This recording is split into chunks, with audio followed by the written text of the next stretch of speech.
Hi there, and welcome to English Storytime. I'm your host, Celia, and tonight we're off on an adventure to a faraway fairy tale land.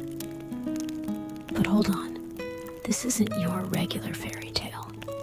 It's a bit, well, let's say, not as exciting. Imagine a place with princesses, dragons, magic, and knights. But somehow it's a bit like your boring history class.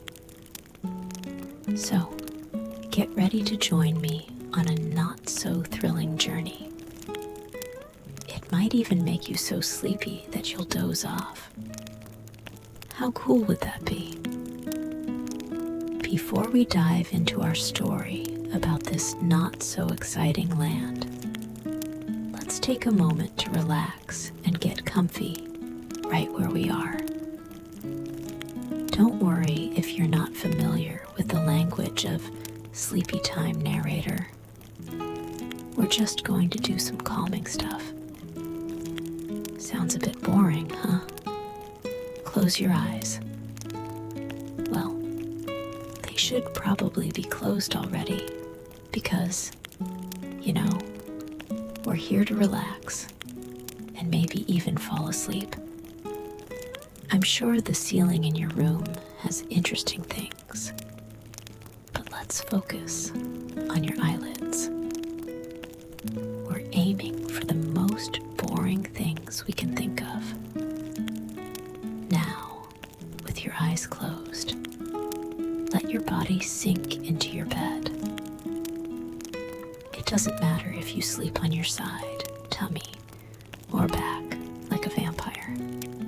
No judgments here. Although, we do hang garlic outside our doors, but don't worry about that. For a moment, let's pretend your bed isn't a bed at all. It's a fluffy cloud. Imagine a big, soft cloud under you, warm and cozy like a bed made of giant cotton balls. Now, make your hand into a tiny, soft fist and gently toss away all the science lessons you've ever had off the edge of this warm, comfy cloud. Because tonight, it's all about using our imagination. Feel the cloud lifting up, floating away from the ground, and sailing up into the beautiful evening sky. Picture yourself drifting up into the orange, pink, and purple sunset, like you're a certain character on a magic carpet.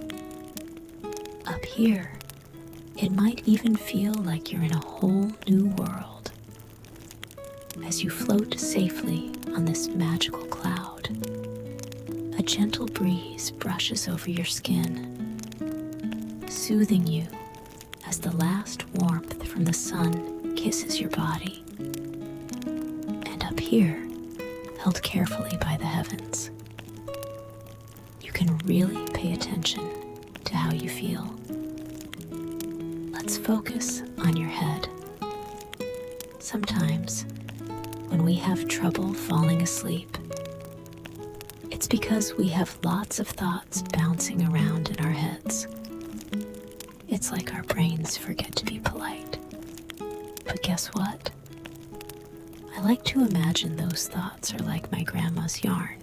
Even though this isn't a grandma's fairy tale, picture a grandma's yarn in your head. It's all twisted up and tangled, with little hard candies she kept in a bowl. Not the strawberry ones, though. Someone's probably eaten them all. Imagine any speedy thoughts you're having are in this tangled ball of yarn. It might seem overwhelming, but we'll start by pulling just a tiny piece of string. Picture your fingers diving into that soft yarn ball. Watch as your fingers grab the loose end of the yarn and, super gently, start pulling it bit by bit. Watch that yarn ball untangle more and more, and feel any tension or pressure in your head melt away. The speedy thoughts slow down because all your focus is on that ball of colorful yarn. Keep working on the yarn slowly until you have a pile of untangled yarn.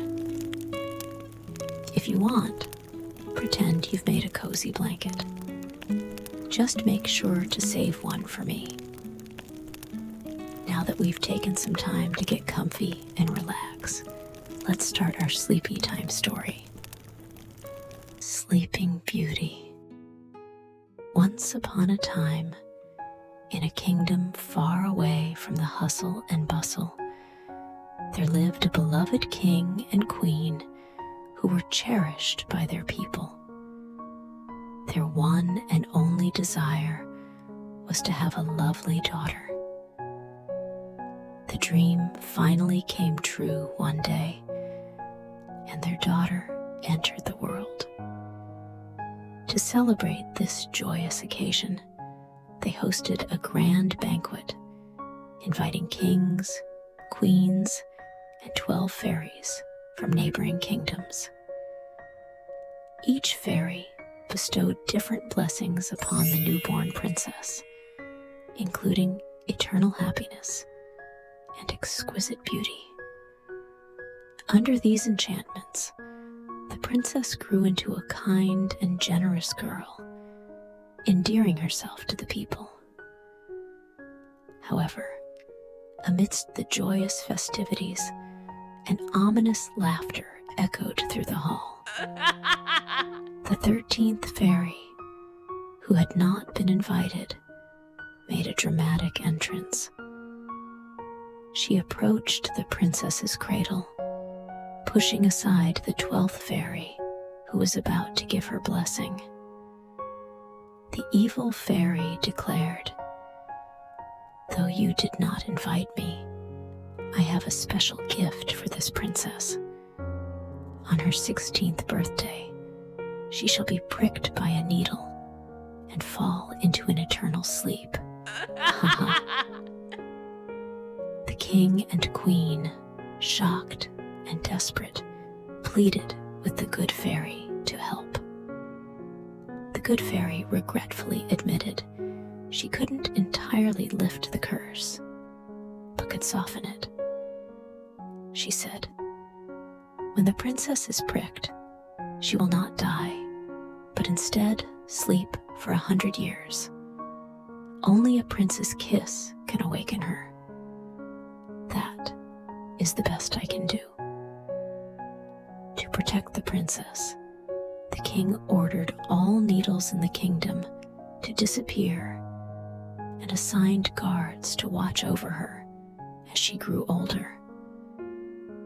The good fairy's blessings came true, and the princess blossomed into a beautiful and gracious young lady.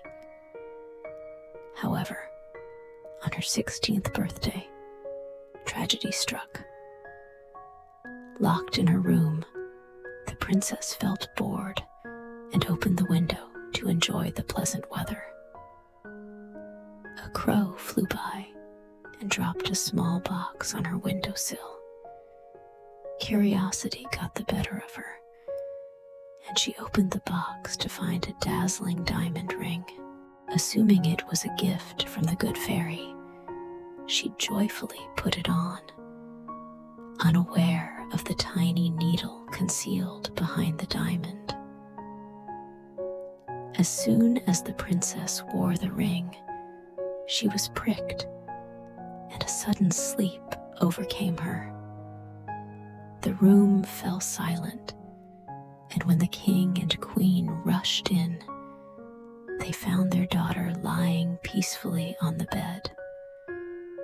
The king, in deep sorrow, sought help from the good fairy. She could only mitigate the curse, ensuring the princess slept for 100 years until awakened by a prince's kiss.